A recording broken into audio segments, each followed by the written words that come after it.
you'd want to get the most out of all of them? That's why you should check out a Subaru Impreza sedan or wagon with all-wheel drive, the ultimate safety feature, which transfers power from the wheels that slip to the wheels that grip. So 4 wheels do the work instead of just 2, proving the old adage that there's safety in numbers. And now you can get a Subaru for this impressive number. Subaru. See your dealer today.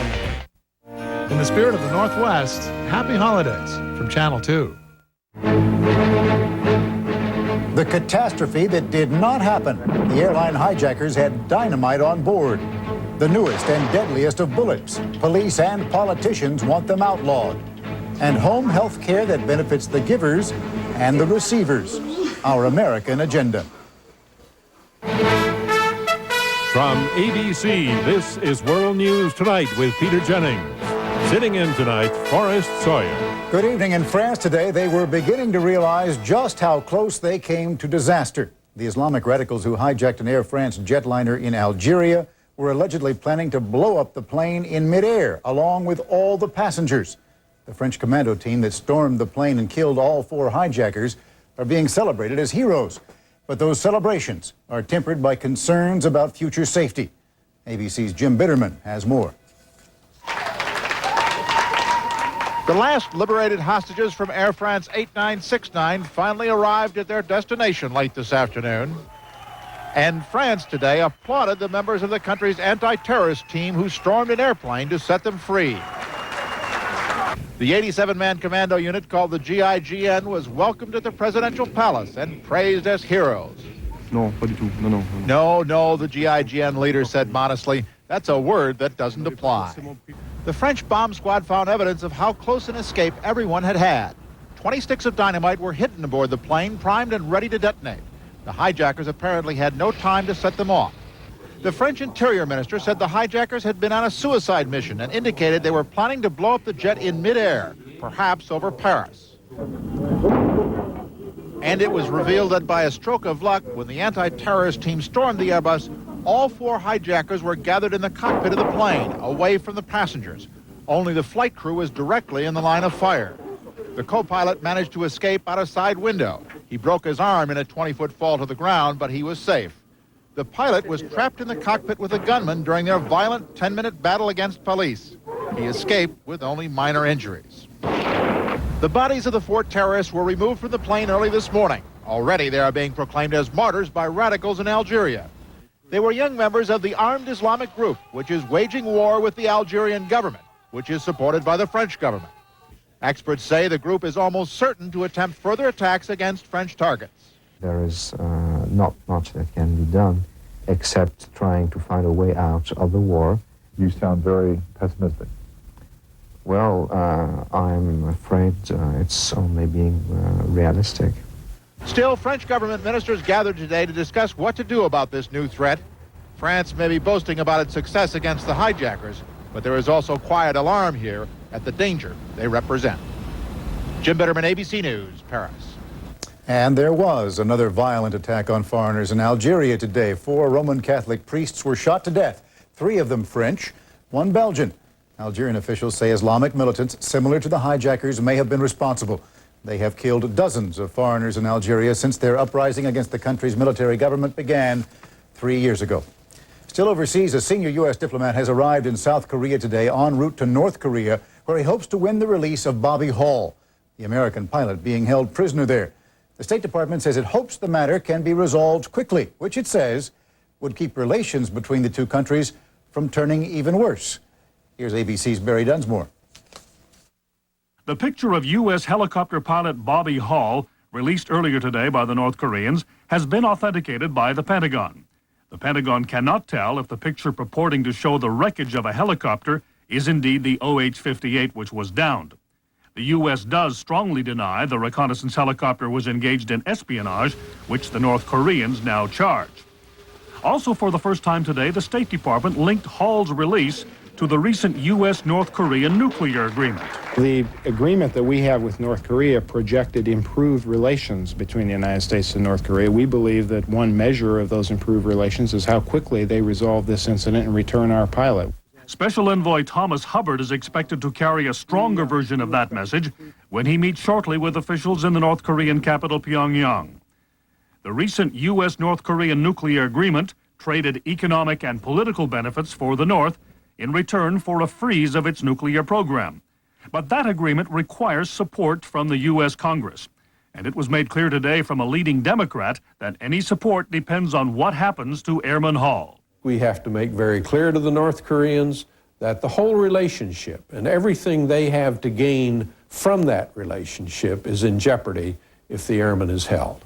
It would seem logical that North Korea would not want to jeopardize its new agreement with the U.S. over a minor border incident. But North Korea remains a mystery, from its aims to who is really in charge. And it's by no means certain it will get this latest message. Barry Dunsmore, ABC News, the State Department. Still ahead, a new bullet that a bulletproof vest cannot stop. The American agenda. The people who make it possible for the elderly to remain at home. And the women who are racing against time and winning. This is World News Tonight with Peter Jennings. Brought to you by the makers of Robitussin. Through the years, the mothers of America have had a kind of medical training. Next. They've learned from countless doctors and pharmacists that the way to take care of a cough is with Robitussin. And now at home, the mothers of America are putting this advice to work. Next. Robitussin, recommended by Dr. Mom. Which Robitussin is right for you? Ask your doctor or pharmacist. And for your little patient, try Robitussin Pediatric Cough and Cold Formulas. Lots of people throw Super Bowl parties. But this year, Publishers Clearinghouse will throw the best Super Bowl party ever. After the Super Bowl, all of America can watch the Prize Patrol surprise the $10 million winner live as it's happening. You won $10 million from Publishers Clearinghouse. Thank you. On Super Bowl Sunday, the party could be at your house. Enter the Publishers Clearinghouse sweepstakes today, and on January 29th, be ready for unexpected guests.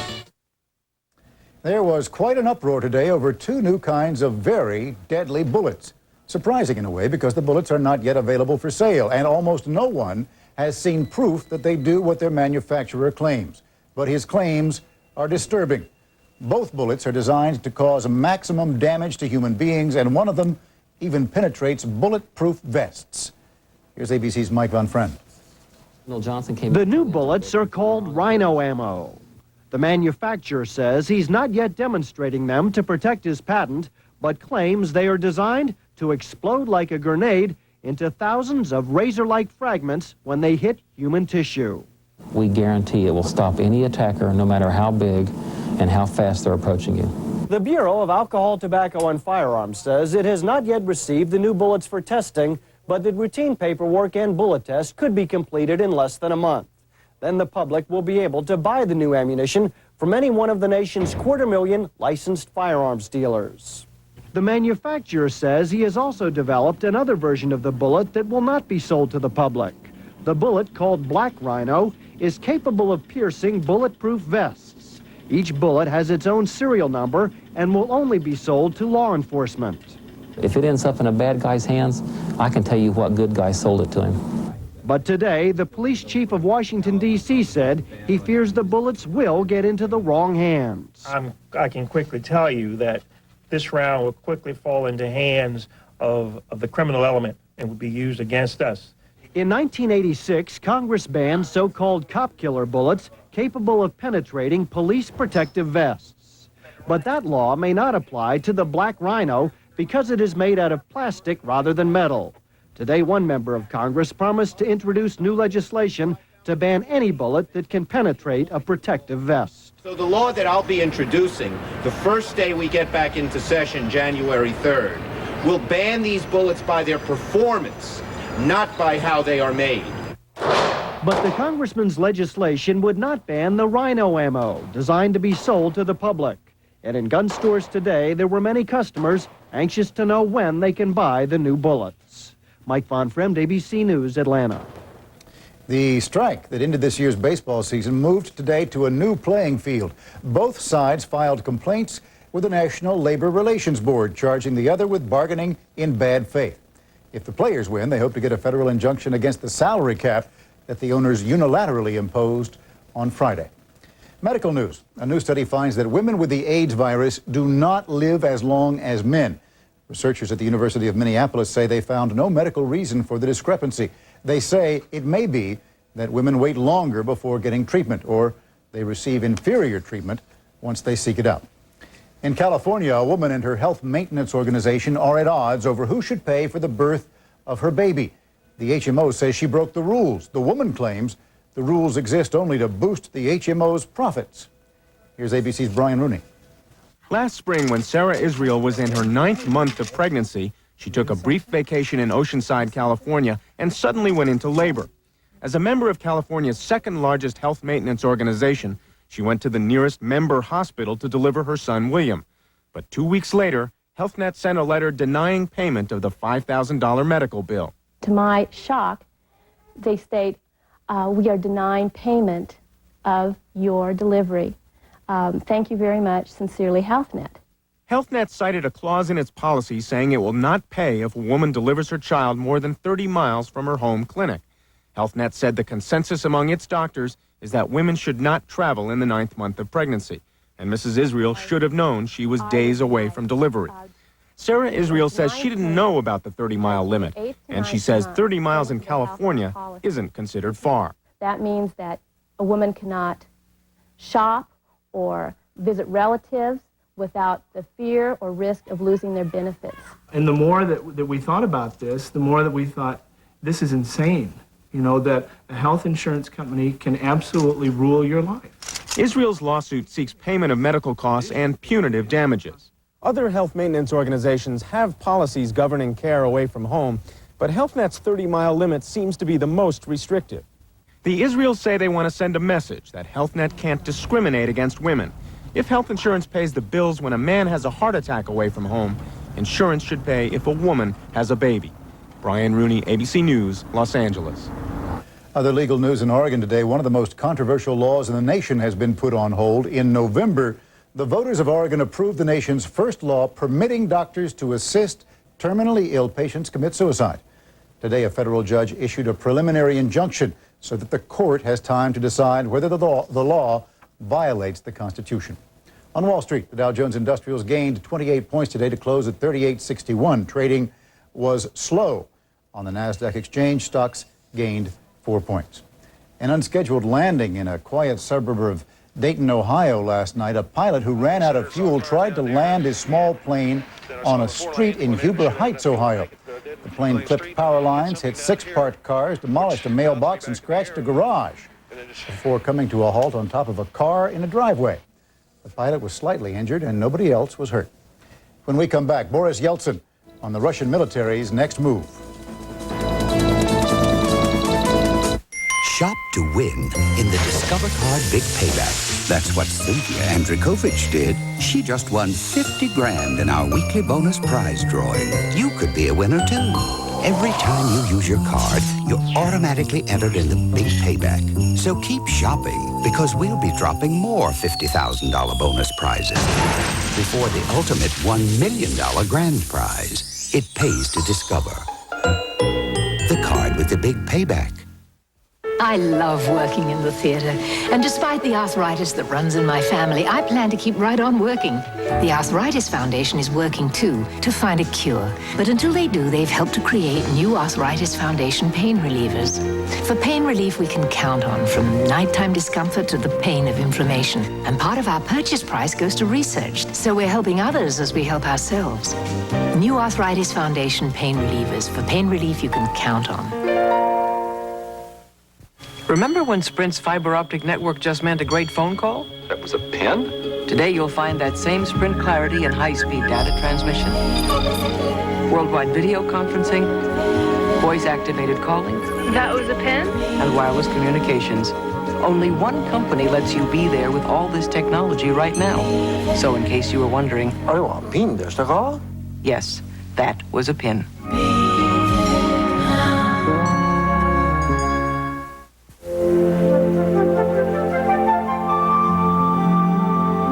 Anheuser-Busch's SeaWorld parks, the trust between our trainers and whales is built over time.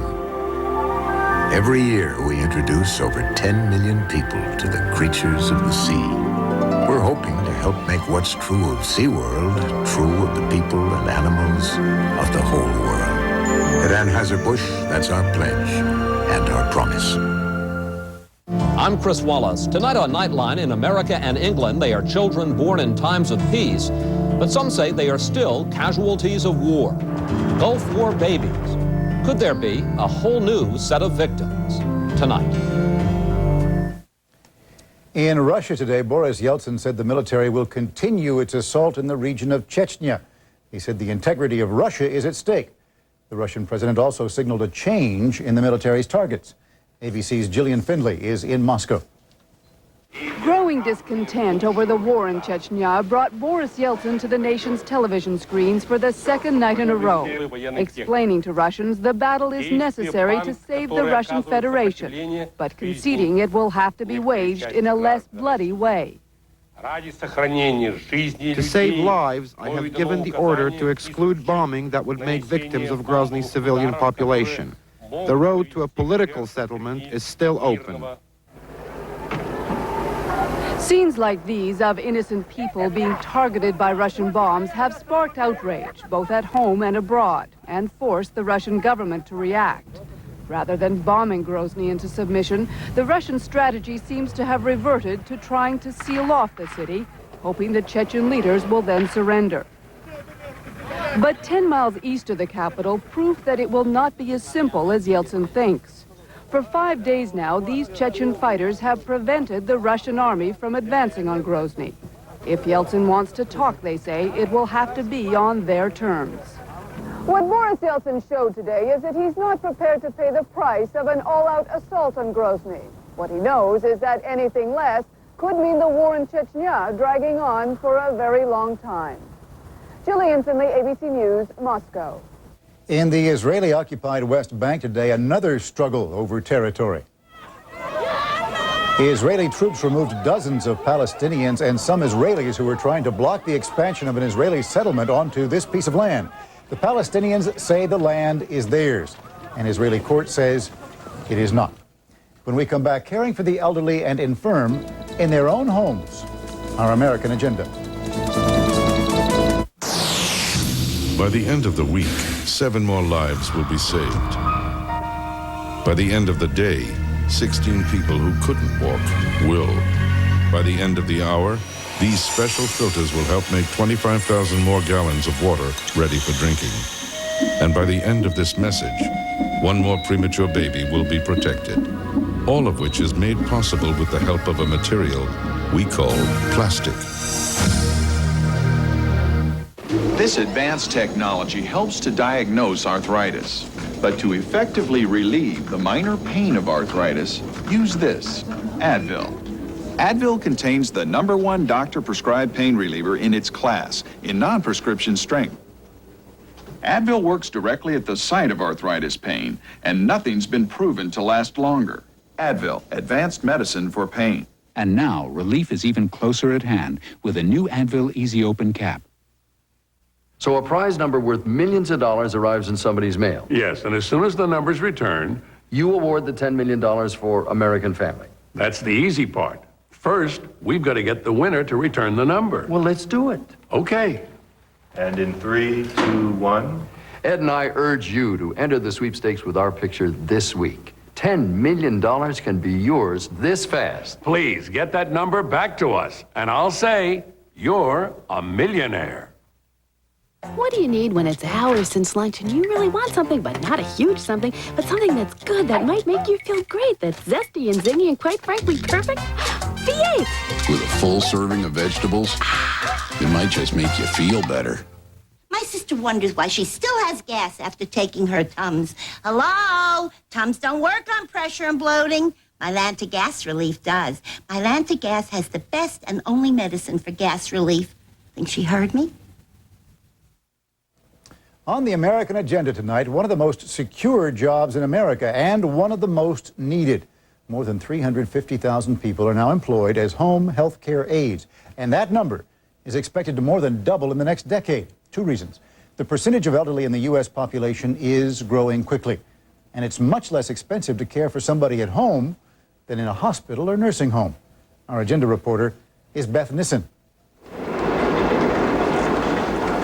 Daniel McEachern is 93, and his problem, he says without irony, is an old one. How to stay in his own familiar apartment alone now that he cannot make his own meals or move much without help. There are lots of nursing homes that would take care of you. No. Marva Diggins is 45.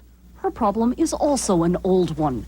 How to support herself and her youngest son when she has no high school education and few job skills, other than a lifetime of mothering, of caring. You okay? A small company in the Bronx has a way to solve both problems. The company, Cooperative Home Care Associates, has given Marva Diggins a job doing what she does best, and given Daniel McEachern the help that he needs most. Mr. McEachern, your breakfast is ready. I make him lunch, and I also make him dinner. I clean his house, I go shopping for him, I do his laundry, and I sit and I talk with him a lot. Well, we got another beautiful day. So I think I'm very important to him, and he's very important to me, too. Marva's work, home care, is one of the fastest growing occupations in the country, serving a growing population of the elderly. Cooperative Home Care Associates was formed in 1985 to serve those who need help, but not high-cost professional nursing. It's something in the middle between professional nursing and doing domestic work. It's a combination of real caring and nursing-type skills and some household chores. Work Vivian Carrion has done all her life, raising 3 children alone, working menial jobs when she could, going on welfare when she had to. Like most of the company's 320 employees, she is a minority woman, well over 30, with little formal education. At first I said to myself, oh, I don't know what to do. I might even hurt them. But you are completely prepared before they send you out. If there's any cuts or bruises, you call the nurse and you record it. Prospective home care workers get intensive classroom and on-the-job training in specialized hygiene and basic personal care. No one has to train them to have compassion, even when the care gets very basic. These patients do rely on you a lot. And without us, they wouldn't be home. Without people like us, they wouldn't be able to stay home. The work is hard to do, and the pay is hard to live on. Salaries are paid by patients' Medicaid and Medicare. Marva, for example, makes $6.25 an hour, about $12,000 a year before taxes. She, like most of her coworkers, could make as much or more on welfare, but she wants to work. It's good to have a job and get off of public assistance. I wouldn't say I make quite enough, but I manage pretty good. You're going to work Saturday and Sunday, 9 to 3. To help its workers manage, the company guarantees them at least 30 hours a week. Established employees get health insurance, paid vacations, and something more. After 3 months of employment, a worker can buy into the company. Cooperative Home Care is worker-owned. Cost of a share is $1,000, paid in deductions of less than $4 a week from each paycheck. Congratulations, you're a full-fledged worker owner, and you're in a credit union. Thank you. Workers receive a share of company profits, a cash bonus averaging $300 a year. 80% of the workers have a personal stake in the company, and it shows. Turnover is half the industry average. When you own a piece of something, you want to make sure that it grows, and you want to make sure that you're a good aid. If you're not a good aid, then the company doesn't profit. The company has shown modest profits for the last 6 years and registered other net gains off the books, in comfort given to one set of lives and meaning given to another. This is Beth Nissen for the American Agenda. When we come back, the master strokes. Attention heartburn sufferers. If antacids work, why do I keep getting heartburn? You know, frequent heartburn may be a sign of a more serious medical problem. Your doctor has treatment plans that can help. Frequent heartburn. Isn't it time you talk to your doctor? Fibercon or Metamucil? Both give you the same predictable regularity, the same natural action of fiber. So what makes Fibercon different? With Fibercon, I get my fiber in 2 caplets. Fibercon, fiber regularity that's easier to take. You get older. You get smarter. You get Bayer. It relieves the inflammation of arthritis when taken regularly. Just ask your doctor. You get older, you get smarter. You get Bayer. When you manage a restaurant all day, you need the strongest hold you can get. That's why I switched adhesives. Oh, that's good. Now I can sip hot soup at lunch. And still make it to dinner to greet my favorite customers. Even in the hottest liquids, when other adhesives stop holding, Fix-It-Dent holds stronger and longer. It's a long, hard day, but I love every minute of it. For the strongest, longest hold, Fix-It-Dent and forget it. When the food you love doesn't love you back, try new Maalox assorted tablets. 3 tasty flavors in 1 handy bottle. Maalox assorted tablets. Ah, life is good. Good evening, everybody. I'm Steve Dunn. Coming up at 6:30 tonight, an Oregon judge deals a blow to those supporting assisted suicide. What does this mean for terminally ill patients? Also tonight, singing your way into the Rose Bowl spirit. A new group goes gangrene at 6:30. Finally tonight, maybe you ate just a little too much this holiday season, and now you're thinking of getting back into shape. ABC's Judy Muller has found some role models who could inspire you to actually keep this New Year's resolution. 3 mornings a week, just before dawn, a group of dedicated rowers prepares for a grueling workout on Lake Washington. Up and over, ready up. A workout that would tax the most muscular of athletes. And these athletes are muscular. They are also mothers and grandmothers, women mostly in their 50s and 60s who are coached by someone half their age. By your fingernails, by the skin of your teeth, whatever. Just hang on to that pressure. Here we go. What? They call themselves Martha's Moms, and they are champion rowers. The team name connotes a motherly image, but this is no sport for homebodies. When these women hit the water, sweetness gives way to sweat. Their minds are focused not on the family back home, but on the family in the boat. It's just the rhythm of rowing and the feeling of a group moving as one that keeps you going throughout the whole practice. Martha's Moms started in 1984 when a group of 8 women grew tired of watching from the sidelines as their children competed in races. They approached their children's coach, a woman named Martha, and asked her if she could teach them to row as well. Are you ready? Go! 10 years later, Martha's Moms are serious competitors, often challenging much younger women. 5, 20 high, let's go. 1. This year, they took top honors at the Masters National Championships in Augusta, Georgia. How'd y'all do? We won. That winning spirit serves as a real inspiration to younger members of the team. How often do you have sports that you can aggressively compete in and yet have all these role models at that age? That's an incredible thing to watch. That's it. And an incredible thing to experience. I feel better about myself physically and emotionally, mentally, than I ever have in my whole life. Even though some of these women are approaching 70, no one seems eager to hang up her oars quite yet. We'll be going down to the water with our walkers, and they'll be loading us in boats with a crane, and we'll take off and stay in the boat and row together. No doubt. For when it comes to taking off, these women already have a head start. Judy Muller, ABC News, Seattle. That is our report on World News Tonight. Later on Nightline, the latest casualties of the Persian Gulf War, the Gulf War syndrome babies. I'm Forrest Sawyer. For all of us here at ABC News, good night.